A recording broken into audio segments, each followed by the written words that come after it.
Well, first night in the shop,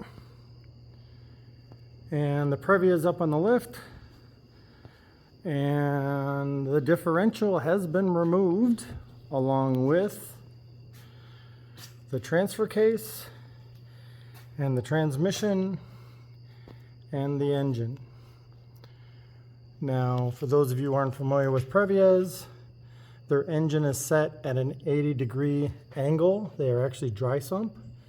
And if you look right here, this is how all the accessories run on the front of the motor. So right now I'm turning the fan, the power steering pump, the air conditioning, all your accessories, your alternator run off actually this bolts to the front pulley of the engine. So this, much like a previous generation Toyota, the engine is turned over on its side. Now this was all-wheel drive, this was dry sump, and it was mid-engine like a Lamborghini. So let's go take a look at the motor. So for those of you who are looking at this saying, that looks like a Toyota Tacoma. Well, you're right, because that's a Tacoma transfer case, and that's a Tacoma transmission, except that the bolt pattern's different on the bell housing, because you can see that almost like a horizontally opposed Volkswagen or Porsche motor, this does not have a lot of height to it.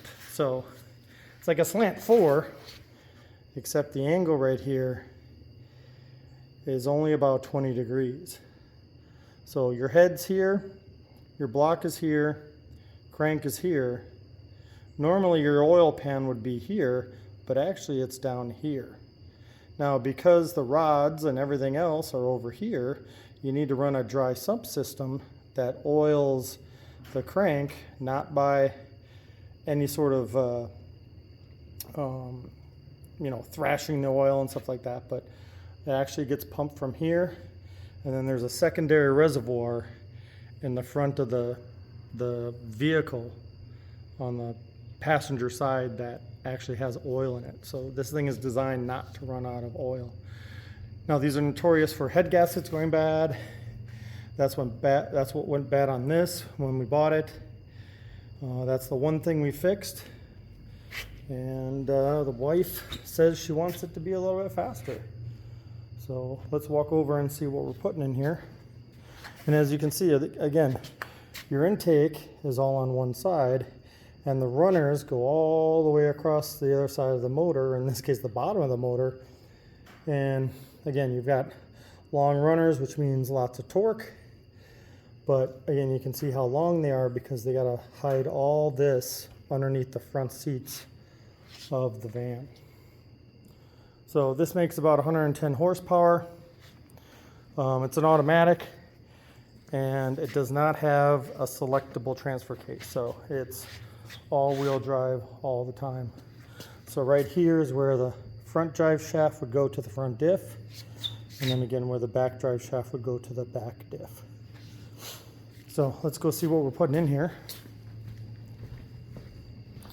As you can see, all the suspension parts. It has a 4-link with a panhard bar in the back.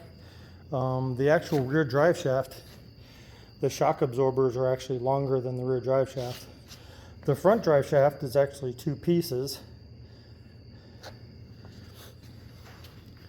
And then if we walk over here, and again, for those of you looking at that going, that looks like a Tacoma diff, or a Tacoma rear end. It is. And then as we come over here, this is a roller cam 350 4-bolt that I got out of that orange Astro van that some of you may have seen. It's a little bit worse for wear. It's got some rust and stuff like that, but internally it doesn't look like it's been run much at all. So I'm gonna re-gasket it, put some head gaskets in it, and throw it in that Previa. So as you can see, there's a little surface rust in it from sitting, but as far as sludge and Anything else? No, she's ready to rock and roll. So, I have so small block Chevy, and then the transmission is over here. It's in a bag, but again, just a regular. That's a TH 350 there, but there's a TH 400 in that bag, and that output is going to be directly bolted to a Jag. What would be like a Dana, they call it a Salisbury, but it's a Dana 44. So I'm looking to get, I don't know, 250, 300 horsepower out of this.